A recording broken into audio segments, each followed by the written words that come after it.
Hello future doctors and our dear NEET aspirants. Welcome to our channel Ayurvedic future. तो dear aspirants, आज अपन जिस बारे में बात करेंगे वो है अपनी एक बीएमएस की रियल लाइफ जर्नी, जो मैं आपसे शेयर करूंगी कि क्या किसी बच्चे को बीएमएस करना चाहिए। देखो, बच्चे की सबसे पहली प्रायोरिटी होती है कि उसको एमबीबीएस लेना होता है, बट क्या उसके बाद बीएमएस अच्छा रहेगा? क्या बीएमएस में हमें एमबीबीएस के इक्वल सर्जरीज करने को मिलेंगी? क्या हम अपने आप डॉक्टर के आगे नेम लगा सकते हैं, अपने नेम के आगे डॉक्टर लगा सकते हैं? क्या हम पूरे कॉलेज में स्टेथोस्कोप, एप्रन ये सब पहनेंगे? क्या हमें हर चीज़ मिलेगी? ये सारे डाउट्स आपके मैं इस वीडियो में आपको बताऊंगी, वो भी अपने खुद के पर्सनल एक्सपीरियंस से। ठीक है बच्चों, और लास्ट में मैं आपको ये भी बताऊंगी कि क्या बीएमएस में आपके फ्यूचर स्कोप हैं। अगर आप बीएमएस करते हो तो आपके क्या फ्यूचर स्कोप है? क्या आपको ये बोला जाएगा कि आप तो जस्ट एक वैद्य हो, या फिर आप सिर्फ एक औषधियाँ देते हो, या फिर आप चूर्ण देते हो? नहीं। क्या है आपको ये एक बहुत अच्छा एमबीबीएस के इक्वल डॉक्टर माना जाएगा? क्या आपकी सैलरी भी हजारों में, लाखों में होगी, या फिर वो कुछ पैसों में होगी, मतलब कि 10,000 15,000 इतनी होगी, या फिर वो लाखों में होगी? सारे डाउट मैं आज आपके बताऊंगी, वो भी अपनी खुद की रियल एक्सपीरियंस से। ठीक है, तो अपन स्टार्ट करते हैं। देखो, सबसे पहले मैं आपको ये बता दूं बीएमएस आखिर होता क्या है। देखो, बीएमएस का मतलब होता है bachelor of Ayurveda medicine and surgery. इसका मतलब आपको समझ में आ रहा होगा, आयुर्वेदा मेडिसिन एंड सर्जरी, मतलब कि अपन आयुर्वेदा मेडिसिन भी दे सकते हैं और अपन सर्जरीज भी कर सकते हैं। तो ये तो आपको आयुर्वेदा मेडिसिन एंड सर्जरी इसी से समझ में आ गया होगा कि अपन मेडिसिन भी दे सकते हैं और अपन सर्जरीज भी कर सकते हैं। तो देखो, अब मैं आपको स्टेप बाय स्टेप बताऊंगी और अपन नॉर्मल बात करेंगे, ऐसे कोई हाई फाई बात नहीं करेंगे जैसे कि कुछ फालतू का बोलेंगे, ये नहीं, एकदम नॉर्मल बातें। तो देखो, सबसे पहले तो अपना जो बीएमएस होता है वो अपना होता है 3 प्रूफ के अंदर, डेढ़ डेढ़ 18 महीने का, 18 महीने का, 18 महीने का 3 प्रूफ होंगे अपने। फिर जो अपनी लास्ट होगी 1 साल की इंटर्नशिप। तो ओवरऑल जो अपना बीएमएस का कोर्स है वो 5.5 साल का होने वाला है। और मैं बता रही हूँ, मेरे पर्सनल एक्सपीरियंस से बहुत इंटरेस्टिंग होता है। आपको लगता होगा कि बीएमएस है, मैं कैसे करूँगी, ये तो इसमें संस्कृत होती है, इसमें क्या मॉडर्न भी होती है? तो मैं आपको पूरा बताऊंगी कि इसमें संस्कृत भी होती है, बट उसमें के लिए आपको डरने की कोई ज़रूरत नहीं है।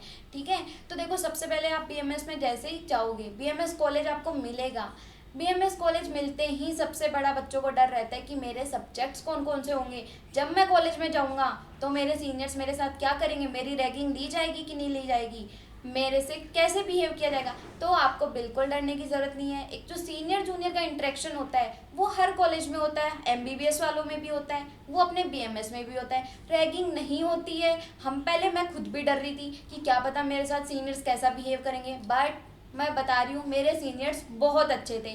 सीनियर्स हमेशा जूनियर्स को सपोर्ट ही करते हैं, वो कभी भी उनकी रैगिंग नहीं लेते।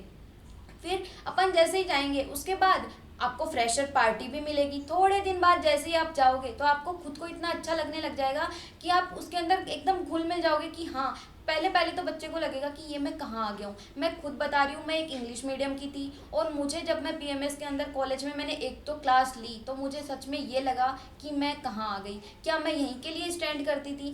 बट धीरे धीरे जैसे जैसे मैं आगे गई तो मुझे ये लगने लगा कि नहीं, मैंने आयुर्वेदा को सेलेक्ट नहीं किया है, आयुर्वेदा ने मुझे सेलेक्ट किया है कि मैं इस कैपेबल हूँ कि मैं आयुर्वेदा करूँ। आयुर्वेदा ने खुद मुझे सेलेक्ट किया है, ना कि मैंने आयुर्वेदा को सेलेक्ट किया है। मैंने खुद को ये छोड़ दिया कोसना कि मुझे एमबीबीएस नहीं मिली थी।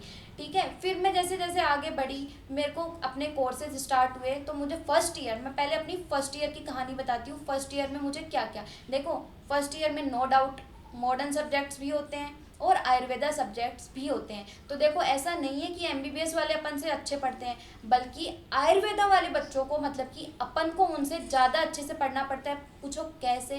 कैसे? इसलिए क्योंकि वो सिर्फ पढ़ते हैं मॉडर्न, अपन को उनसे दुगनी मेहनत करनी पड़ती है और उनसे दुगने सब्जेक्ट्स अपने पास होते हैं। अपन को आयुर्वेदा पढ़ना पड़ता है, उनके जैसे अपने पास मॉडर्न के सब्जेक्ट्स होते हैं, उनके जैसी एनाटॉमी होती है, फिजियोलॉजी होती है, पैथोलॉजी होती है, ये सारी चीज़ें अपने पास भी होती है। फार्मेकोलॉजी होती है, गायनी सब्जेक्ट्स होते हैं, ये उनके पास होते हैं, बट उनके पास अपने आयुर्वेद जैसे सब्जेक्ट्स नहीं होते, जैसे अपनी क्रिया शारीर, रचना शारीर। मोस्ट जो सब बच्चे को बहुत अच्छी लगती है, उनकी फेवरेट संहिता, आपकी चरक संहिता होगी, अष्टांग संहिता होगी, सुश्रुत संहिता होगी। ये बच्चों को एकदम रियल लाइफ में जीना सिखाती हैं। तो बच्चों, आप जैसे जैसे धीरे धीरे जाओगे तो आपको खुद को ये बहुत अच्छा लगने लगेगा। तो देखो, मैं सबसे पहले अपने बीएमएस फर्स्ट ईयर की बताती हूँ। मुझे संस्कृत, मैं थी इंग्लिश मीडियम से, और वहाँ पे मैंने देखा कि वहाँ तो संस्कृत पढ़ाई जा रही है, हर सब्जेक्ट हिंदी में है, कुछ सब्जेक्ट्स मॉडर्न में है। फिर मुझे पता चला कि अरे इतना तो कुछ हार्ड ही नहीं है। देखो, सबसे पहला सब्जेक्ट होता है अपना संस्कृत। संस्कृत जो बच्चा इंग्लिश मीडियम से होता है उसको संस्कृत बहुत हार्ड लगती है, मुझे भी वो बहुत हार्ड लगती थी, बट ऐसा नहीं था। धीरे धीरे मैंने पढ़ना स्टार्ट किया, मुझे संस्कृत बहुत ईजी लगने लगी। मैं आपको मेरे फर्स्ट ईयर के परसेंटेज भी बताऊंगी कि आखिर मैंने कैसे कैसे करके मेरे परसेंटेज बनाए, कितना मैंने टॉप किया, ये सारी चीज़ें मैं आपको बताऊंगी। तो देखो, संस्कृत आपके आएगी। जो देखो, पहले मुझे लगता था कि संस्कृत बहुत हार्ड है, पर जैसे ही मेरी फर्स्ट ईयर कंप्लीट हुई तो मैंने सोचा कि क्यों ना बच्चों को और कुछ भी सिखाया जाए। फिर थोड़े दिन बाद मैंने first year, second year, third year जैसे ये कंप्लीट होती हैं, उसके बाद मैंने सोचा क्यों ना मेरे जूनियर्स थे कि उनको ये दिक्कत ना आए कि उनको संस्कृत, इतिहास, ऐसी चीज़ें उनको समझ में नहीं आ रही थी। तो मैंने सोचा कि उनको ये चीज़ें ईजिली समझ में आए और उनके मार्क्स ना कटे, उनकी भी मेरी तरह बहुत अच्छी परसेंटेज बने। मेरे को बताने वाला कोई नहीं था, बट मैंने सोचा कि मेरे जूनियर्स को ऐसी प्रॉब्लम नहीं आए, तो मैंने एक चैनल बनाने का सोचा, आयुर्मेडिक फ्यूचर। जिस चैनल को आप देख रहे हो, इस पे हमने अपने संस्कृत की सीरीज शुरू की, हमने अपने इतिहास पढ़ाया, हमने एनाटॉमी, फिजियोलॉजी, रचना शारीर, क्रिया शारीर, पदार्थ विज्ञान संहिता, सब कुछ यहाँ पे पढ़ाया है, और भी हम लेके आएंगे, ताकि बच्चों को ऐसा नहीं लगे कि ये सब्जेक्ट बीएमएस में बहुत हार्ड है और हम यहाँ से नहीं कर सकते। और बच्चों, हमें जो फीडबैक मिला वो यही मिला कि हमारी जो संस्कृत की सीरीज़ है, बाकी जो भी सीरीज़ है, सबसे बच्चों का बहुत अच्छा स्कोर हो रहा है। हर बच्चा यही मैसेज करता है कि हमारे बहुत अच्छे मार्क्स बन रहे हैं। ठीक है, तो देखो, फिर अपन बात करते हैं नेक्स्ट अपनी जो आती है पदार्थ विज्ञान। पदार्थ विज्ञान बच्चों बहुत इजी होती है। माना अपन को आयुर्वेदा में श्लोक याद करने होते हैं, बट श्लोक भी इतने हार्ड नहीं होते। एक दो क्लासेस आप लेओगे, उसके बाद आपको श्लोक अच्छे से याद होने लग जाएंगे। फिर अपन देखते हैं अपनी क्रिया शारीर, जिसको अपन मॉडर्न में क्या बोलेंगे, अपनी फिजियोलॉजी। इसमें भी अपन वही चीज़ें पढ़ेंगे जो फिजियोलॉजी के अंदर। फिजियोलॉजी में अपन क्या पढ़ेंगे, वही अपने लंग्स, वही अपना हार्ट, इन सब के फंक्शनल एनाटॉमी क्या होती हैं, वही अपन एनाटॉमी में जो बच्चा एक बीएमएस एमबीबीएस वाला पढ़ता है वो सारी चीज़ें अपन पढ़ेंगे बाकायदा। बच्चों, जब आप एनाटॉमी लैब में जाओगे, वहाँ पे आपको बोन्स, जैसी बोन्स एमबीबीएस वाले देखते हैं वैसी की वैसी बोन्स आपको मिलेंगी, उनके मसल अटैचमेंट्स, उनके आपको हर चीज़ आपको याद करवाई जाएगी, आपको रियल बॉडी पे डाइसेक्शन करवाया जाएगा। मैं खुद बता रही हूँ, मैंने जब पहली बार डाइसेक्शन किया था तो मुझे इतना अच्छा लगा था, एकदम डॉक्टर वाली फीलिंग आई थी कि हाँ, सच में मैं एक यहाँ पे बहुत अच्छा कोर्स कर रही हूँ। आपको रियल में डाइसेक्शन करवाया जाएगा, आपकी जो बॉडी होगी उसके ऊपर आप खुद एक एप्रन पहन के जब आप जाओगे, उस पर ग्लव्स, एप्रन, मास्क, ये जब खुद आप पहन के एक डाइसेक्शन हॉल में जाओगे, तब आपको बहुत अच्छी फीलिंग आने वाली है। जैसा कि एक एमबीबीएस स्टूडेंट करता है, वैसा ही सेम चीज़ें अपन भी करते हैं। फिर नेक्स्ट अपना आता है फिजियोलॉजी। फिजियोलॉजी प्रैक्टिकल भी सेम एमबीबीएस के जैसा होता है। वहाँ पे अपना स्टेथोस्कोप होता है, वहाँ पे आपको बीपी मेजरमेंट करवाना सिखाएगा। बीटी सीटी मतलब कि क्लॉटिंग टाइम, ब्लीडिंग टाइम, हर चीज़, आपका यूरिन टेस्ट, सब कुछ आपको करवाया जाएगा। हीमोग्लोबिन, हर चीज़ आपको करवाई जाएगी। उसके बाद आपको हर चीज़ के बारे में बताया जाएगा। जब आप सिरिंज हाथ में लोगे, जब आप सिरिंज से ब्लड निकालोगे, आप खुद देखोगे कि हाँ, जब आप पहली बार सिरिंज को पकड़ोगे तब आपको लगेगा कि अरे मैं तो सच में डॉक्टर बन गया हूँ यहाँ पे। जब सिरिंज पकड़ के आप ब्लड निकालोगे तो ऐसे लगेगा कि हाँ, अब तो मैं पक्का यहाँ से डॉक्टर बन के ही जाऊँगा। तो बच्चों, बीएमएस में आपको बहुत अच्छा लगने वाला है। फर्स्ट ईयर में मैंने इतना सब कुछ सीखा था और मुझे डाइसेक्शन करके सीरियसली बहुत अच्छा लगा था। मेरे को पूरे फिजियोलॉजी के प्रैक्टिकल्स मैंने किए थे। यहाँ तक कि जो चरक संहिता अपनी, वो इतनी इंटरेस्टिंग है। अपने रियल लाइफ में जब अपन एक्सपीरियंस करेंगे तो ऐसे लगेगा कि जो अपने आसपास की लाइफ है वो पूरी अपनी चरक संहिता आयुर्वेदा के अकॉर्डिंग ही चल रही है। तो बच्चों, ये फर्स्ट ईयर के सब्जेक्ट्स हैं जिनमें अपन को बहुत इंटरेस्टिंग लगने वाले हैं। आयुर्वेदा प्लस मॉडर्न, मॉडर्न के सब्जेक्ट्स भी यहाँ पे हैं बच्चों। तो ऐसा नहीं सोचना है कि सिर्फ अपन आयुर्वेदा ही पढ़ेंगे। और मैं बताती हूँ आपको कि मैंने फर्स्ट ईयर में पहला वाला जो बच्चा होता है फर्स्ट ईयर में आता है उसको चीज़ें बहुत हार्ड लगती हैं, बट ऐसा नहीं होता। मैं भी इंग्लिश मीडियम से थी, मुझे भी सब चीज़ें बहुत हार्ड लग रही थी, बट जैसे जैसे टाइम गया मैंने फर्स्ट ईयर के पेपर आए और मैंने आप सोच सकते हो मैं भी आपकी तरह ही एक बच्ची थी और मैंने अपनी क्लास में टॉप 3 के अंदर मेरी रैंक आई थी और मेरी बहुत अच्छी परसेंटेज बनी थी। अब आप सोच सकते हो मैं टॉप 3 में थी तो मेरी कितनी अच्छी परसेंटेज बनी होंगी। ठीक है, फिर अपन देखो नेक्स्ट अपन आते हैं, जैसे ही अपना फर्स्ट ईयर क्लियर होगा फर्स्ट प्रोफ, फिर अपन आएंगे अपने सेकंड प्रोफ। तो सेकंड प्रोफ के जो सब्जेक्ट्स होते हैं वो आप जितने अच्छे आपको एनाटॉमी फिजियोलॉजी फर्स्ट प्रोफ में लग रहे थे उससे ज़्यादा अच्छे आपको सेकंड ईयर के सब्जेक्ट्स लगेंगे। उसमें आपको ऐसे लगेगा सब कुछ कि ये तो एकदम इमेजिनरी चल रहा है, कि जैसे तो मैंने सोचा भी नहीं था। जब आप देखोगे कि पैथोलॉजी की आपको यूरिन टेस्ट करवाए जाएंगे, आपके क्लिनिकल पोस्टिंग जो सेकंड ईयर में होती है एमबीबीएस में वो अपने थर्ड ईयर में होंगी। आपको हॉस्पिटल में क्लिनिकल जो पोस्टिंग होगी वो करनी होगी, वहाँ पे जाके पेशेंट्स को देखना होगा। बट जो सेकंड ईयर के अंदर पैथोलॉजी सब्जेक्ट है, मतलब कि अपना रोग निदान, उसमें आप हर डिजीज़ के बारे में पढ़ोगे। माना कि उसमें आयुर्वेदा भी है और अपना मॉडर्न भी है। मॉडर्न के अंदर देखो सेम कुछ चेंज नहीं है, इतना ही चेंज है। आप मॉडर्न के अंदर क्या पढ़ोगे, हार्ट डिजीज़, वही आप आयुर्वेदा के अंदर क्या पढ़ लोगे, अपना हृदय रोग। कुछ कुछ डिफरेंस है जो आपको इजीली समझ में आ जाएगा, इतना हार्ड नहीं है। ठीक है, फिर जो नेक्स्ट अपना होगा उसके अंदर आपको यूरिन टेस्ट करवाए देंगे, आपको हॉस्पिटल में भेजा जाएगा।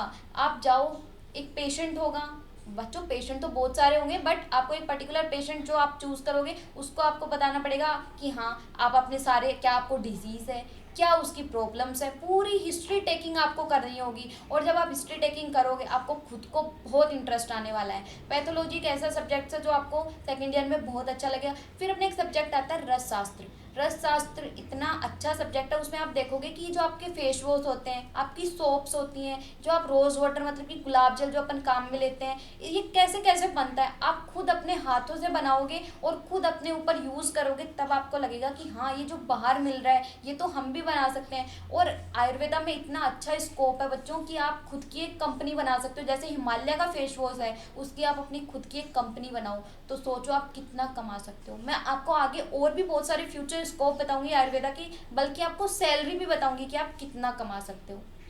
ठीक है, फिर अपना रसशास्त्र में आप हर एक मेडिसिन बनाना देखोगे कि अच्छा ये किडनी का पेशेंट है इसको अपन कौन सी मेडिसिन दे सकते हैं, तो आप खुद अपने हाथों से वो मेडिसिन प्रिपेयर करोगे कि हाँ ये जो फेस वॉश है अच्छा इसको ये वाली पिंपल्स है, इसको ये वाली डिजीज है, इसको तो विटिलिगो है, इसको मैं कौन सी वो दे सकता हूँ मेडिसिन, आप अपने हाथों से उस मेडिसिन को प्रिपेयर करोगे। फिर देखो मैं बात करती हूँ एक अपना आता है द्रव्य गुण। द्रव्य गुण में आपको इतना इंटरेस्ट आएगा, हर्बल गार्डन के अंदर आप जो अपने आसपास इतने सारे पेड़ पौधे ये सब देखते हो तब आपको लगेगा अरे ये पौधा तो इतना इंपॉर्टेंट है, इसका तो इतना क्लिनिकल यूज़ है, मैं तो आज तक इस पौधे को ऐसे ही समझ रही थी। बट वो जो प्लांट्स आपको पढ़ाए जाएंगे वो एकदम बेस्ट तरीके से बहुत अच्छे से वो आपको समझ में आएंगे और बहुत आपके क्लिनिकल में काम आने वाले हैं। फिर अपन बात करें नेक्स्ट अपना जो आता है थर्ड प्रोफ। थर्ड प्रोफ हर बच्चे का बहुत बहुत इंटरेस्टिंग होता है और हर बच्चा चाहता है कि मैं तो जैसे ही आयुर्वेदा में जाऊँ सीधा ही फर्स्ट सेकंड को स्किप करके थर्ड प्रोफ में चला जाऊँ, बट ऐसा तो नहीं होता बच्चों, अपन को हर स्टेप बाय स्टेप चलना होता है। पर जो अपना थर्ड प्रोफ होगा उसमें पता है बच्चों कौन कौन से सब्जेक्ट्स आएंगे, अपना गायनी, जो हर बच्चा चाहता है कि मैं तो एक गायनी का डॉक्टर बनूं। उसमें आपको सर्जरीज करवाई जाएंगी, पाइल्स की सर्जरीज होगी, फिस्टुला की सर्जरीज होगी, बहुत सारे पंचकर्मा होंगे, स्नेहन स्वेदन, आपके शल्य तंत्र, साला के तंत्र, काय चिकित्सा, चरक संहिता, इतने अच्छे अच्छे सब्जेक्ट्स होंगे। और वहाँ पे आपको पूरी आपकी क्लिनिकल पोस्टिंग होगी, वहाँ पे आपको हॉस्पिटल में जाना होगा, पेशेंट्स को देखना होगा, आपकी पूरी क्लिनिकल पोस्टिंग होगी, हर पेशेंट को आप विजिट करोगे, उसके बारे में उसकी हिस्ट्री टेकिंग लोगे, प्लस आप वहाँ पे खुद आपको सर्जरीज करना सिखाया जाएगा। तो बच्चों पंचकर्मा सिखाया जाएगा, सर्जरीज सिखाई जाएंगी, आपको हर चीज़ बताई जाएगी, कैसे डिलीवरी आप करवा सकते हो, कैसे आप इस बच्चे को आपको किस पोजीशन में टिल्ट करके उसको बाहर डिलीवर आउट करना चाहिए, हर चीज़ आपको बताई जाएगी। नेक्स्ट जो आती है अपनी 1 साल की इंटर्नशिप। इंटर्नशिप बच्चों 6 महीने आयुर्वेदा की होती है, 6 महीने मॉडर्न की होती है, वो कम्प्लीटली आप पे डिपेंड करती है। आप आयुर्वेदा 6 महीने पहले लेने जाओ, 6 महीने आप बाद में मॉडर्न लेना जाओ। इसमें भी बच्चों आपको पूरी हॉस्पिटल ज्वाइनिंग होती है, यहाँ पे आप हॉस्पिटल ज्वाइन कर सकते हो, आप चाहो तो अपनी पीजी की प्रिपरेशन कर सकते हो। और पीजी का बच्चों बहुत अच्छा स्कोप है, अगर आप स्पेशलिस्ट बनना चाहते हो किसी चीज़ के तो आपको पीजी करनी चाहिए। ठीक है, इंटर्नशिप में आपका पूरा हॉस्पिटल हॉस्पिटल होगा। तो बच्चों जो बच्चे एमबीबीएस में करते हैं वो सेम एज इट इज़ अपन बीएमएस में भी करते हैं। उसके बाद मैं आपको बताती हूँ कि इसके क्या क्या फ्यूचर स्कोप है और क्या क्या इसकी सैलरी होने वाली है। देखो मैं खुद अपने एक्सपीरियंस से बताती हूँ फ्यूचर स्कोप जो आयुर्वेदा के। देखो एक तो आपका लेक्चरार, आप बहुत अच्छे लेक्चरार बन सकते हो पीजी करने के बाद। उसमें आपकी 50,000 से लेके 1.5 लाख 2 लाख यहाँ तक आपको सैलरी मिलती है अगर आप बहुत अच्छे लेक्चरार हो।